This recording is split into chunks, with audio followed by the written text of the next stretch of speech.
Assalamualaikum warahmatullahi wabarakatuh. Saya Nur Fidianasi dengan NIM 41141034 akan mempresentasikan materi tentang hakikat agama Islam dan sejarah Islam. Oke, baik. Jadi, materi yang pertama adalah pengertian hakikat.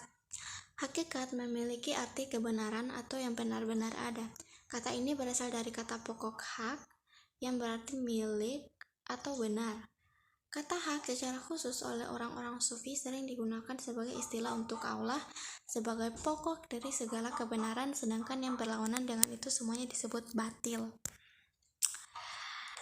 Kemudian itu agama sebagai sumber pandangan hidup. Pandangan hidup dalam bahasa Arab disebut sebagai akidah, yaitu bahwa akidah berasal dari kata akidah yang artinya kepercayaan atau keyakinan. Sedangkan pengertian akidah Islam menurut istilah adalah sesuatu yang dipercaya dan diyakini kebenarannya oleh hati manusia sesuai dengan ajaran Islam dengan berpedoman kepada Al-Quran dan Hadits.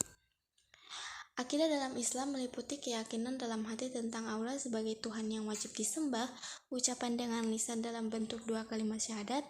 Akidah demikian itu mengandung arti bahwa dari orang yang beriman tidak ada rasa dalam hati atau ucapan di mulut dan perbuatan, melainkan secara keseluruhan menggambarkan iman kepada Allah Subhanahu wa Ta'ala.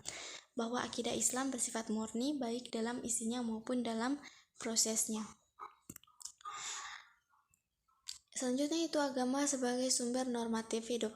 Normatif hidup atau juga lebih dikenal dengan istilah moral hidup dalam bahasa Arab disebut juga dengan akhlak. Akhlak itu sendiri memiliki tabiat, kebiasaan atau adab. Berdasar dari bahasa Arab, jamak dari khuluqun yang menurut bahasa berarti budi pekerti, perangai, tingkah laku, atau tabiat. Kata tersebut mengandung segi-segi persesuaian dengan perkataan khalikun yang berarti kejadian, yang juga erat hubungannya dengan khalik yang berarti pencipta. Demikian pula dengan akhlukun yang berarti diciptakan. Akhlak bukanlah sekedar perilaku manusia yang bersifat bawaan lahir, tetapi merupakan salah satu dari dimensi kehidupan seorang muslim yang mencakup akidah, ibadah, akhlak, dan syariah. Karena itu, akhlak ruang lingkupnya sangat luas, yaitu etos, moral, dan estetika. Etos yaitu mengatur hubungan seseorang dengan khaliknya, al-ma'bud bil haq, serta kelengkapan uluhiyah dan rububiyah seperti terhadap rasul-rasul Allah, kitab-kitabnya, dan sebagainya. Moral yaitu yang mengatur hubungan sesamanya tetapi berlainan jenis dan atau yang menyangkut kehormatan tiap pribadi. Estetika adalah rasa keindahan yang mendorong seseorang untuk meningkatkan keadaan dirinya serta lingkungannya agar lebih indah dan menuju kesempurnaan. Atas dasar itulah, maka agama memiliki peran penting dalam usaha menghapus krisis moral dengan menjadikan agama sebagai sumber moral. Allah Subhanahu wa Ta'ala telah memberikan agama sebagai pedoman dalam menjalankan kehidupan di dunia ini agar mendapatkan kebahagiaan sejati. Salah satunya adalah pedoman moral. Melalui kitab suci dan para rasul, Allah telah menjelaskan prinsip-prinsip moral yang harus dijadikan pedoman oleh umat manusia. Dalam konteks Islam, sumber moral adalah Al-Quran dan Hadis. Submateri selanjutnya adalah agama sebagai ritual hidup.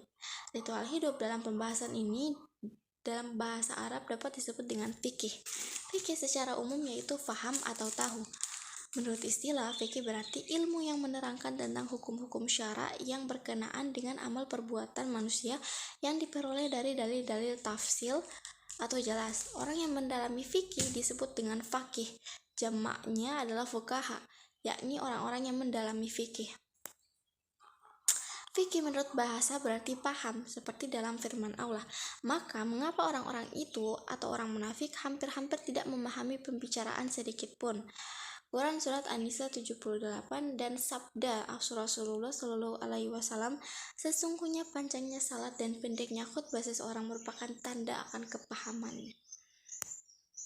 Dalam mempelajari fikih, Islam telah meletakkan patokan-patokan umum guna menjadi pedoman bagi kaum muslimin, yaitu Al-Quran dan As-Sunnah. Adapun ijma dan qiyas, segala yang dikeluarkan dalam pembahasan fikih tidak lain dan tidak bukan bersumber dari sebuah agama, yakni agama Islam. Selanjutnya adalah sejarah Islam.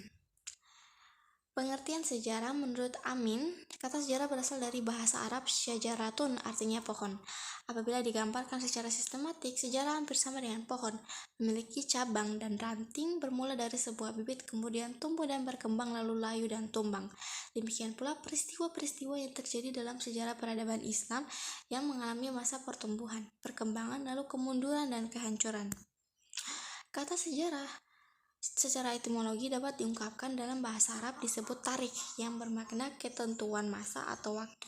Sedang ilmu tarik berarti ilmu yang mengandung atau yang membahas penyebutan peristiwa dan sebab-sebab terjadinya peristiwa tersebut.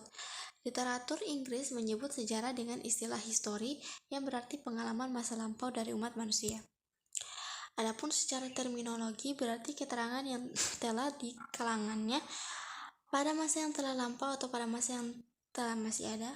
Kata tarik juga dipakai dalam arti perhitungan tahun, seperti keterangan mengenai tahun sebelum atau sesudah Masehi dipakai sebutan sebelum atau sesudah tarikh Masehi. Kemudian yang dimaksud dengan ilmu tarik ialah suatu pengetahuan yang digunakan untuk mengetahui keadaan-keadaan atau kejadian-kejadian yang telah lampau maupun yang sedang terjadi di kalangan umat. Kemudian periodisasi peradaban Islam. Di kalangan sejarawan terdapat perbedaan tentang saat dimulainya sejarah Islam. Secara umum, perbedaan pendapat tersebut dapat dibedakan menjadi dua. Pertama, sebagian sejarawan berpendapat bahwa sejarah Islam dimulai sejak Nabi Muhammad SAW diangkat menjadi Rasul. Oleh karena itu, menurut pendapat ini, selama 13 tahun Nabi Muhammad SAW di Mekah telah lahir masyarakat Muslim meskipun belum berdaulat. Kedua, sebagian sejarawan berpendapat bahwa sejarah umat Islam dimulai sejak Nabi Muhammad SAW hijrah ke Madinah karena masyarakat Muslim baru berdaulat ketika Nabi Muhammad SAW tinggal di Madinah. Muhammad tinggal di Madinah tidak hanya sebagai Rasul tetapi juga merangkap sebagai pemimpin atau kepala negara berdasarkan konstitusi yang disebut Piagam Madinah.